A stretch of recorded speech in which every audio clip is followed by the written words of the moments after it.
Halo semuanya, perkenalkan nama saya Hardiansyah. Saya adalah mahasiswa dari Universitas Siberasia, program studi manajemen dari kelas MJ302. Hari ini saya akan menjelaskan ringkasan materi manajemen operasional 1 sebagai ujian akhir semester. Dengan dosen pengampus saya adalah Ibu Siti Nurhasanah, SMMM. Oke, yang pertama adalah sesi 1 yaitu mengenai ruang lingkup manajemen operasional. Pengertiannya adalah bentuk pengelolaan menyeluruh dan optimal pada aspek tenaga kerja, barang-barang, yaitu mesin, peralatan, dan bahan mentah, atau faktor produksi lain yang bisa menjadikan produk barang dan jasa, dimulai dari proses pengubahan input menjadi output. Proses transformasi input menjadi output bagi tiga, yaitu input, yaitu sumber daya, menjadi proses, atau aktivitas transformasi, dan menjadi output atau produk bernilai tambah. Nah, input itu terdiri dari manusia, material, dan kapital dalam bentuk pinjaman. Dan proses adalah aktivitas transformasi atau aktivitas penambahan nilai atau value adding activities yang terjadi melalui transformasi satu atau beberapa material menjadi sebuah produk. Output adalah segala hal berwujud maupun tidak berwujud yang mengalir dari proses produksi dan kembali lagi ke lingkungan serta memiliki nilai tambah. Tujuan manajemen operasional itu tersendiri adalah meningkatkan efisiensi perusahaan, meminimalisir biaya pengeluaran perusahaan untuk berbagai kegiatan, dan mengontrol waktu proses produksi seminimal mungkin. Lalu sesi kedua adalah lanjutan dari sesi satu, yaitu yang pertama fungsi dari manajer produksi terdiri dari satu, perencanaan, perorganisasian, pengarahan, dan pengendalian. Tugas dari manajer produksi atau operasi yaitu memimpin beberapa aktivitas organisasi dengan bekerja melalui orang lain untuk mencapai tujuan organisasi. Fokus kepada hubungan antar manusia, komunikasi, dan perilaku organisasi, dan pengambilan keputusan dengan mengarahkan sistem operasi ke arah sasaran organisasi. Tanggung jawab manajer produksi itu ada beberapa. Yang pertama, teknologi atau metode yang digunakan dalam produksi, utilitas, fasilitas, atau ruang, isu-isu strategis dalam ruang lingkup produksi, waktu tanggap, pengembangan tenaga kerja, pelayanan pelanggan, dan kualitas, efisiensi biaya, optimalisasi persediaan, dan peningkatan produktivitas. Lalu sesi 3 adalah lanjutan dari sesi 2, yaitu pengenalan konsep manajemen perencanaan dan perancangan produk. Produk adalah barang atau jasa yang diproduksi, dan proses adalah fasilitas, skill, dan teknologi yang digunakan untuk memproduksi. Perencanaan barang cenderung lebih formal karena desain produk, aktivitas proses, dan standar kualitas dispesifikasikan secara detail. Ada beberapa proses perencanaan. Yang pertama, perencanaan produksi jasa dipengaruhi oleh kemampuan dan terhatinya suatu pelayanan. Keadaan pasar yang bervariasi menuntut pemberian jasa yang fleksibel sesuai dengan kebutuhan individu. Perencanaan proses produksi berkaitan dengan perencanaan dan implementasi sistem kerja yang akan memproduksi barang atau jasa dalam jumlah tertentu. Rancangan produk adalah suatu keputusan yang sangat penting yang diambil oleh para manajer operasional di suatu perusahaan dan meliputi perancangan proses dalam kegiatan memproduksi barang atau jasa. Nah, proses ini dibagi tiga. Yang pertama, proses produksi, yaitu transformasi sumber daya dan keahlian organisasi menjadi barang dan jasa yang mempunyai nilai lebih tinggi. Yang kedua, proses intermittent, yaitu produksi yang digunakan untuk produksi sejumlah kecil dari beberapa item berbeda dan ada alat yang fungsinya relatif umum. Alat pemproses atau prosesor ini ditempatkan sesuai dengan fungsi dan produk mengalir melalui fasilitas-fasilitas pada tahapan yang tidak teratur. Yang ketiga adalah proses kontinu. Sistem kontinu digunakan untuk produksi volume yang banyak dari item tunggal atau variasi item relatif sedikit pada peralatan khusus melalui tahapan-tahapan yang pasti. Contoh pipa minyak dan lini perakitan komputer atau komputer assembly line. Lalu sesi 4 adalah perencanaan agregat dan persediaan. Bagian rencana bisnis yang menyangkut kegiatan produksi disebut dengan rencana produksi atau perencanaan agregat. Perencanaan agregat berkaitan dengan penentuan kuantitas dan waktu produksi untuk jangka waktu menengah. Manajer operasi perlu menentukan cara terbaik agar permintaan yang diestimasikan dapat dipenuhi sepenuhnya. Yakni salah satunya dengan menyesuaikan rata-rata produksi, tingkat penggunaan tenaga kerja, tingkat persediaan, lembur, kerjasama, dan sebagainya. Tujuannya yaitu memperkecil biaya dan dalam periode perencanaan. 4 hal yang diperlukan untuk perencanaan agregat yang pertama adalah keseluruhan unit yang logis untuk mengukur penjualan dan output. Prediksi permintaan untuk suatu periode perencanaan jangka menengah yang layak pada waktu agregat ini. Yang ketiga, metode untuk penentukan biaya. Yang keempat, model yang mengkombinasikan prediksi dan biaya sehingga keputusan penjadwalan dapat dibuat untuk periode perencanaan. Strategi perencanaan agregat itu ada beberapa. Yang pertama, memvariasikan tingkat persediaan, memvariasi jam kerja, jumlah tenaga kerja, subkontrak, pekerja paruh, waktu, mempengaruhi permintaan, dan pemasaran tertunda selama periode permintaan tinggi. Lalu sesi 5, lanjutan dari sesi 4, yaitu pola produksi dibagi menjadi beberapa metode. Yang pertama adalah pola produksi kontan, yaitu pola produksi di mana jumlah yang diproduksi pada periode lebih pendek dari 1 tahun yang sama. Yang kedua pola produksi bergelombang, yaitu pola produksi di mana jumlah produksi untuk setiap satuan waktu yang lebih pendek dari 1 tahun tidak selalu sama. Yang ketiga adalah pola produksi moderat, yaitu pada prinsipnya merupakan pola produksi bergelombang. Namun diusahakan agar gelombang produksi itu tidak terlalu tajam sehingga mendekati konstan. Tidak merencanakan pola produksi yang tepat bagi produksi suatu perusahaan dapat dipergunakan analisis biaya tambahan yang terdiri atas biaya perputaran tenaga kerja, biaya simpan, biaya lembur, dan biaya subkontrak. Sesi 6 yaitu manajemen persediaan. Persediaan merupakan bagian dari modal kerja yang tertanam dalam bahan baku, barang setengah jadi, maupun berupa barang yang jadi tergantung jenis industrinya. Fungsinya antara lain adalah mendekapel atau memisahkan beragam bagian proses produksi, mendekapel perusahaan dari fluktuasi permintaan, dan menyediakan persediaan barang-barang yang akan memberikan pilihan bagi pelanggan. Untuk mengambil keuntungan diskon kuantitas, untuk menjaga pengaruh inflasi dan naiknya harga. Jenis-jenis persediaan itu dibagi 3. Yang pertama, persediaan barang baku, oleh materai yang pada umumnya dibeli tapi belum memasuki proses fabrikasi. Yang kedua, persediaan barang setengah jadi, produk atau komponen yang tidak lagi berupa bahan baku tetapi belum menjadi baru jadi. Yang ketiga adalah persediaan barang jadi atau produk akhir yang siap untuk dijual, tetapi merupakan sebuah aset perusahaan. Metode kuantitas pesanan ekonomis atau Economic Order Quantity atau EOQ merupakan model pengendalian persediaan yang paling dikenal luas dan mudah digunakan. Model ini didasari oleh beberapa asumsi. Ya, pertama, permintaan diketahui dan tetap yaitu konstan. Yang kedua, lead time atau waktu antara pemesanan dan penerimaan pesanan diketahui dan konstan. Penerimaan persediaan bersifat seketika, dengan kata lain persediaan dan pesanan tiba dalam satu batch pada satu titik waktu.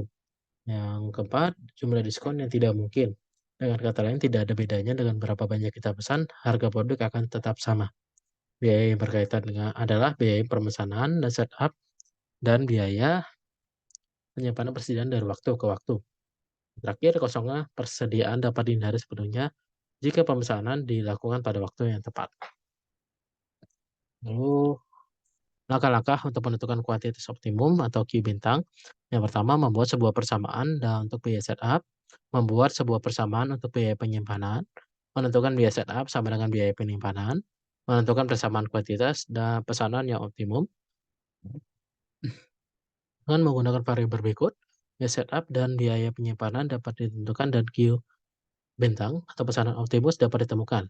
Yang pertama, Q atau jumlah barang pada setiap pesanan. Q bintang jumlah barang pada setiap pesanan optimum.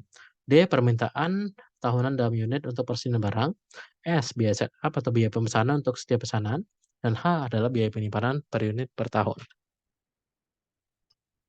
Berikut adalah rumus-rumus untuk menentukan biaya-biaya tersebut. Yang pertama adalah biaya setup tahunan, yaitu D bagi Q dikali S. Biaya penyimpanan tahunan, Q bagi 2 kali H. Kuantitas pesanan optimum dapat didapatkan jika biaya setup sama dengan biaya penyimpanan, yaitu D bagi Q sama dengan S sama dengan Q bagi 2 kali H. Untuk menentukan Q bintang, maka variasi pembagi pada masing-masing ditukar ke sisi lainnya, sehingga menghasilkan rumus ada berikut adalah Q bintang sama dengan 2 akar 2D kali S dibagi H. Lalu sesi 7 tidak ada materi dan sesi 8 adalah ujian tengah semester. Kita lanjut ke sesi 9, yaitu perencanaan kebutuhan material atau MRP. Ada sebuah teknik permintaan terikat yang menggunakan daftar kebutuhan bahan status persediaan, penerimaan yang diperkirakan dan jadwal induk produksi yang dipakai untuk menentukan kebutuhan material yang akan digunakan. Permintaan terikat artinya permintaan untuk sebuah jenis berkaitan dengan permintaan jenis barang lain. Persyaratan model permintaan terikat yaitu pertama jadwal produksi induk, spesifikasi atau daftar kebutuhan bahan, ketersediaan persediaan, pesanan pembelian yang belum dipenuhi, dan lead time. Tujuan MRP ada 4, yaitu meminimalkan persediaan, mengurai resiko karena keterlambatan produksi dan pengiriman, komitmen yang realistis, meningkatkan efisiensi. Master Production Schedule atau MPS adalah suatu jadwal yang akan menunjukkan jumlah produk yang akan dibuat dalam tiap-tiap periode dengan tujuan untuk mengetahui kapasitas perusahaan dalam merencanakan produksi serta menyusun budget. Lalu lead time adalah dalam sistem pembelian, waktu antara diketahui adanya kebutuhan akan sebuah pesanan dan saat penerimaannya. Dalam sistem produksi lead time, berarti waktu pesanan, penantian, pemindahan, antrian, setup, dan waktu pelaksanaan untuk setiap komponen yang diproduksi. Rencana kebutuhan material bruto ada jadwal yang menunjukkan permintaan total untuk sebuah barang sebelum persediaan di tangan dikurangi dan penerimaan dijadwalkan, dan kapan harus dipesan dari pemasok atau ketika produksi harus dimulai untuk memenuhi permintaan pada tanggal tertentu. Lalu sesi 10 adalah penjadwalan tenaga kerja. Penjadwalan tenaga kerja bertujuan untuk memenuhi permintaan terhadap pekerja untuk meminimumkan jumlah pekerja yang disiapkan.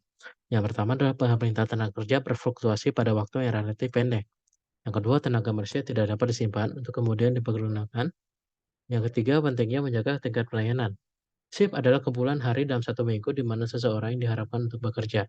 Jadwal atau schedule adalah sekelompok shift yang memenuhi permintaan. Data yang diperlukan untuk penjadwalan tenaga kerja itu jenis pekerjaan tersedia, waktu pelayanan atau rata-rata yang dibutuhkan untuk setiap pekerjaan, peramalan permintaan untuk setiap pekerjaan. Dari tiga data di atas dapat diperuntukkan kebutuhan tenaga kerja untuk setiap pekerjaan dengan metode penjadwalan yang pertama, algoritma Monroe, algoritma Tibrewala, Philip and Brownie, linear programming untuk algoritma Monroe. Lalu sesi 11 adalah penerapan pengambilan ini. Line balancing biasanya digunakan untuk meminimalkan keseimbangan antara mesin atau personil sambil memenuhi output yang dibutuhkan dari saluran. Untuk dapat menghasilkan pada tingkat yang ditentukan, manajemen harus mengetahui alat, peralatan, dan metode kerja yang digunakan. Maka persyaratan waktu untuk setiap tugas perakitan, misalnya menggembur lubang, mengerjakan mur atau mengecat bagian harus ditentukan. Manajemen juga perlu mengetahui hubungan prioritas di antara kegiatan, yaitu urutan dari berbagai tugas yang harus dilakukan. Terdapat 10 langkah untuk cara membuat line balancing di industri. Yang pertama adalah mengidentifikasi tugas-tugas individual atau aktivitas yang akan dilakukan, menentukan waktu yang dibutuhkan untuk melaksanakan setiap tugas, menerapkan precedence constraint atau batasan prioritas, menentukan output dari assembly line yang dibutuhkan, menentukan total waktu yang dibutuhkan untuk produksi output, menghitung cycle time yang dibutuhkan, memberikan tugas-tugas kepada pekerja atau mesin, menetapkan minimum banyaknya stasiun kerja yang dibutuhkan, menilai efektivitas dan efisiensi dari line balancing, dan terakhir mencari terobosan untuk perbaikan proses secara kontinu. Lalu sesi ke-12 adalah manajemen proyek, yaitu suatu teknik yang digunakan untuk merencanakan, mengerjakan, dan mengendalikan aktivitas suatu proyek untuk memenuhi kendala waktu dan biaya proyek. Ada 3 fase dalam manajemen proyek, yaitu pertama perencanaan, penjadwalan, ketiga pengendalian. Penjadwalan proyek meliputi pengurutan dan pembagian waktu untuk seluruh kegiatan proyek. Penjadwalan memiliki 2 tugas penting, yaitu memutuskan proses yang harus berjalan, kedua memutuskan kapan dan selama berapa lama proses itu berjalan. Teknik manajemen proyek itu ada 2, yang itu program evaluation review teknik, yaitu teknik yang menggunakan 3 perkiraan waktu untuk tiap kegiatan. Yang kedua adalah CPM atau Critical Path Method, yaitu teknik yang menggunakan hanya satu faktor waktu per kegiatan. Kerangka pemikiran PERT dan CPM mengikuti 6 langkah besar. Yang pertama, mendefinisikan proyek dan menyiapkan struktur pecahan. Yang kedua, membangun hubungan antara kegiatan, memutuskan hubungan mana yang lebih dulu dan mana mengikuti yang lain. Yang ketiga, menggambarkan network keseluruhan proyek, yang kapan menetapkan perkiraan waktu dan atau biaya tiap kegiatan. Yang kelima, menghitung jalur waktu terpanjang mulai jaringan yang disebut jalur kritis. Yang keenam, menggunakan jaringan untuk membantu perencanaan, penjadwalan, dan pengendalian proyek. Ada dua pendekatan untuk menggambarkan jaringan proyek, yaitu kegiatan pada titik atau activity on node atau AON. Yang kedua, kegiatan pada panah, activity on arrow atau IOA. Yang ketiga adalah sesi ke-13 yaitu pemeliharaan fasilitas, yaitu semua aktivitas yang berkaitan untuk mempertahankan peralatan atau sistem yang dalam kondisi layak bekerja. Tujuannya adalah mempertahankan kemampuan sistem selagi mengendalikan biaya. Yang kedua, sistem harus didesain dan dipertahankan agar dapat mencapai kinerja dan standar kualitas yang diharapkan. Alternatif pilihannya yang pertama adalah pemeliharaan preventif, yaitu sebuah rencana yang meliputi pemeriksaan rutin, pemeliharaan dan menjaga fasilitas tetap dalam kondisi baik dan untuk mencegah kegagalan. Pemeliharaan kerusakan atau pemeliharaan secara langsung yang terjadi ketika peralatan gagal dan harus diperbaiki dalam kondisi darurat atau dengan pas dasar prioritas. Keandalan atau reliability adalah peluang untuk sebuah komponen mesin atau produk akan bekerja secara baik untuk waktu tertentu di bawah kondisi tertentu. Unit dasar ukuran keandalan adalah tingkat kegagalan produk atau failure rate atau FR. Perhitungan atau FR sama dengan jumlah yang gagal sama dengan jumlah yang diuji kali 100%. Jumlah yang gagal sama FRN atau jumlah gagal dibagi jumlah komponen selama operasi. Mean time between failures atau MTF adalah waktu yang diharapkan di antara perbaikan dan kegagalan komponen, mesin, proses, atau produk yang berikutnya. Rumusnya adalah MTBF sama dengan 1 bagi FR dalam kurung N. Lalu, sesi 14 adalah Total Quality Management atau manajemen kualitas atau manajemen kualitas terpadu, yaitu suatu cara meningkatkan performansi secara terus-menerus pada setiap level operasi atau proses dalam setiap area fungsional dari suatu organisasi dengan menggunakan semua sumber daya manusia dan modal yang tersedia. Jenis pelanggan ada 3, yaitu internal, antara, dan eksternal.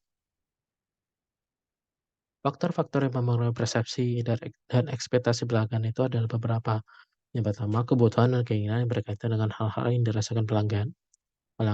Pengalaman masa lalu ketika mengkonsumsi produk dari suatu perusahaan maupun pesaing-pesaingnya. Pengalaman dari teman-teman di mana mereka akan menceritakan mutu produk yang akan dibeli oleh pelanggan itu. Komunikasi melalui iklan dan pemasaran. Proses mengetahui ekspektasi pelanggan yang pertama adalah tingkat performansi yang dibutuhkan untuk memenuhi ekspektasi pelanggan, kepentingan relatif atau urutan prioritas dari setiap karakteristik, kepuasan pelanggan berdasarkan performansi sekarang. Lalu ini adalah alat-alat yang digunakan dalam TQM, yaitu pertama check sheet, scatter diagram, cause and effect diagram, diagram Pareto, flow chart, histogram, dan terakhir adalah statistik proses control chart. Nah, sekian presentasi dari saya. Mohon maaf bila ada kata yang kurang. Semoga presentasi ini dapat diterima dengan baik. Terima kasih.